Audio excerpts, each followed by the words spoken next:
Rodney Childers opens up about his departure from Spire last week, plus Joey Logano and Chipper Jones are trading words in the media, because why not? Welcome back to the Breaking Bob channel. Hope y'all are doing well. That intro is it's just weird to say. We'll get into that story here in a few, but plenty to get into. If you're new here, hit that subscribe button. Always talking NASCAR and racing on a daily basis. No need to miss out on if you haven't clicked that subscribe button already, just go ahead and get it over with. But we've got a lot to get into. Let's jump right into it because it was announced today. The ratings are in. Cup Series wise, don't look. We'll ignore that. Down 6% at Talladega this weekend. But the Xfinity side, a lot to be excited for on the CW. This weekend, the streak continues, the 1 million viewer streak, as the Xfinity announces a 1.26 million viewership for Talladega's Xfinity race. Viewership up 20% compared to last weekend's Easter Rockingham race, but the big one is for the first time since 2017, the first 11 races of the season have hit that 1 million viewer mark. That is massive. Viewership even peaked with 1.6 million viewers around the 6:30 Eastern mark right around race end. But for the CW, it just proves that if you put in the effort, if you invest in your product, you put a great broadcast out, you'll be rewarded for it. People will watch. That has been the highlight of the year in the NASCAR world, is not only the Xfinity racing, but the CW's broadcast. The NASCAR production in the studios in Charlotte, I know, is a big part of the reason behind that, but the broadcast booth themselves, with Adam Alexander, Parker Kligerman, and Jamie McMurray, the energy, the excitement is there. They make you want to tune in every single week just to hear how they're going to commentate race, even qualifying.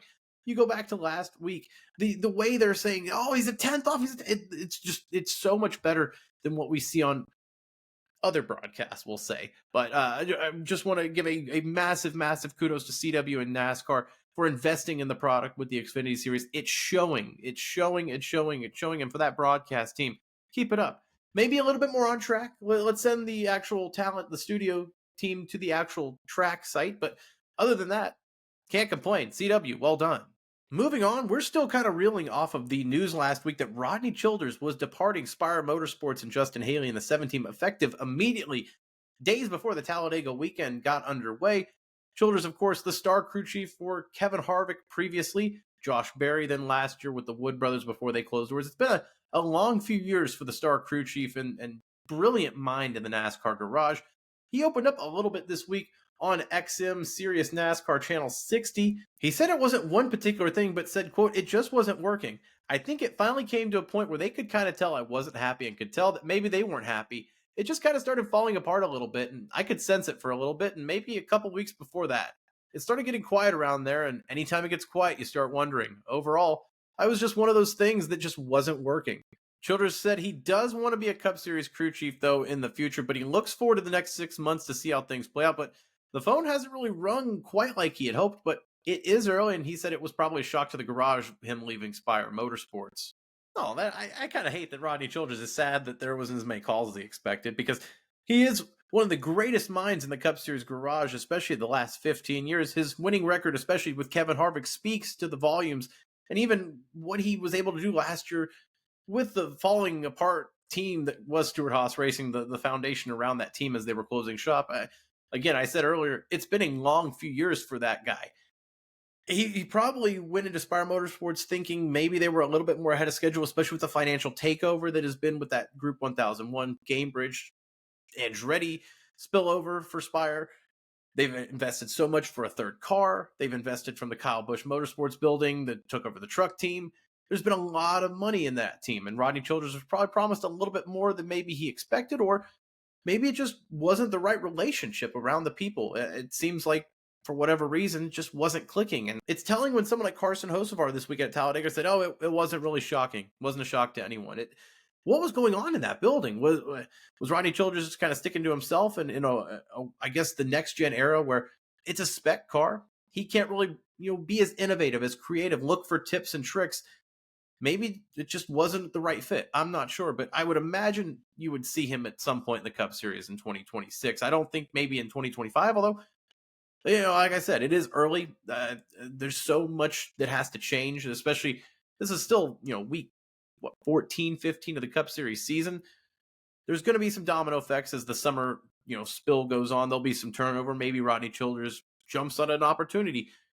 but it'll be for a bigger team, I would imagine. I don't think Rodney Childers is going to waste his time with a back charter team at this point, especially with his career and the accomplishments he's had. But let me know your thoughts down below. Do you expect to see Rodney Childers back in the Cup Series garage in 2025 and 2026, or have we seen it for Rodney Childers? And finally, this weekend at Talladega, to end Stage 1, Joey Logano was nearly pushed by Austin Cindric to a stage win, and then that was not the case. Well, Logano got very upset on the radio. I'm sure you've seen the quote by now. And Austin Cindric gets the last laugh as he was able to take that checkered flag for Team Penske in the number 2 at Talladega this weekend. But you may have not seen the tweet, or maybe you did, from Chipper Jones this weekend during that race when he heard Joe Logano's comments, I guess you could say. Chipper says, "Congrats to Austin Cindric on his Talladega win. Good teammates are hard to come by, boss.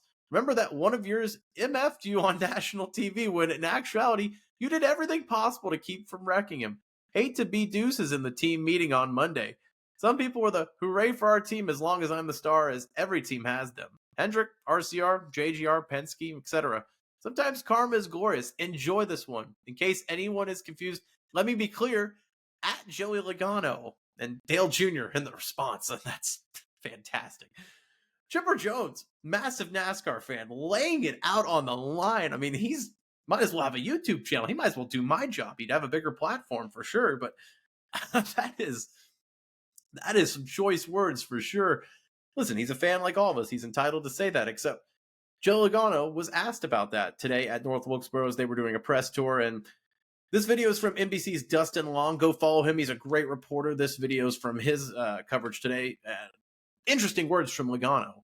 I'm surprised that a professional athlete would act in that manner because he's been through it, right? Like I say it all the time, I am very careful to form an opinion on an athlete by their emotions or the way they play the game, because I know from being in that position, when there's that much on the line in a competitive environment, you act a certain way because you're out there to win, right? And you got to be able to shut that off.